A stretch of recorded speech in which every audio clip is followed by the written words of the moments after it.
ବସେଇଲ ନା ଗଡିଆରେ ବସେଇଲ? ଗଡିଆରେ ବସେଇଲ। ଆଉ ନଈକି କେହି ଯାଇନା?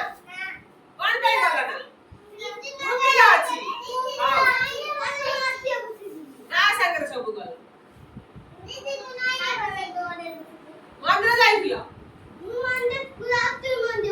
ରାତିରୁ ପଳେଇଥିଲ। ଆଉ ମନ୍ଦିର କାହା ସାଙ୍ଗରେ ଗଲ? ମା ସାଙ୍ଗରେ ଗଲ। ଆଉ ପଛରେ ଗଲ। ଆଉ ତମେ କାହା ସାଙ୍ଗରେ ମନ୍ଦିର ଗଲ? ଆଜି ଆମେ କଣ ପାଠ ପଢିବା ଜାଣିଛ? ମୁଁ ଆଉ ମୋ ପରିବାର ବିଷୟରେ ପାଠ ପଢିବା ହେଲା। ମୁଁ ଆଉ ମୋ ପରିବାର। ହେଇ ଦେଖ ଏଠି କିଏ ସବୁ ଅଛନ୍ତି? ବାପା, ମା, ଦାଦା, ଖୁଡି, ଜେଜ, ଜେଜେମା। ଏଠି ଏଠି କିଏ ସେ ବସିଛି? ରାଜସ୍ମିତା ବସିଛି। ଏଠି ଏଠି କିଏ ବଇଛି? ତ ଭାଇ ବଇଛି। ହଉ ଆମେ ପରିବାର ବିଷୟରେ ଜାଣିଲା। ତମେ କହିଲ ତମ ପରିବାରରେ କିଏ କିଏ ସବୁ ଅଛନ୍ତି? କି ତମ ଘରେ କିଏ କିଏ ଅଛି? କହିଦେଲ। ମାମା ଅଛି। ଆଉ କିଏ ଅଛି?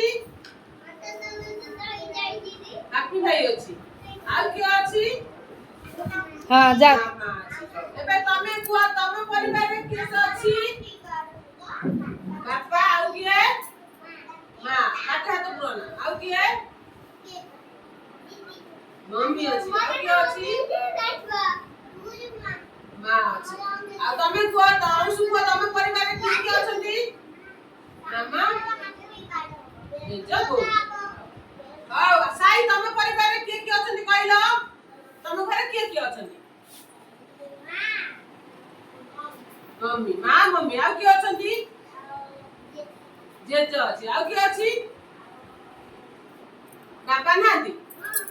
କକା ନାହିଁ? ତମ ସାନ ମା ନାହିଁ? ବଡ ବାପା ନାହିଁ? ତମର ହଉଛି ବଡ ପରିବାର। ତାଙ୍କର ହଉଛି ବଡ ପରିବାର। ଆଙ୍କର ହଉଛି ଛୋଟ ପରିବାର। କାରଣ ବାପା, ମାମା, ମମ୍ମି ସିଏ ରହୁଛନ୍ତି। ତମର ଜେଜ, ଜେଜେମା, ତମ ବଡ ବାପା, ବଡ ମା, ଆଉ ତମ ବାପା, ତମ ମାମା, ଆଉ ତମ ସାନ ବାପା, ସାନ ମା ସମସ୍ତେ ରହୁଛନ୍ତି। ହଉଛି ବଡ ପରିବାର। ଯଦି ସମସ୍ତେ ରହୁଛନ୍ତି ସେ ହଉଛି ବଡ। ଆଉ ଯୋଉମାନେ ସବୁ ଛୋଟ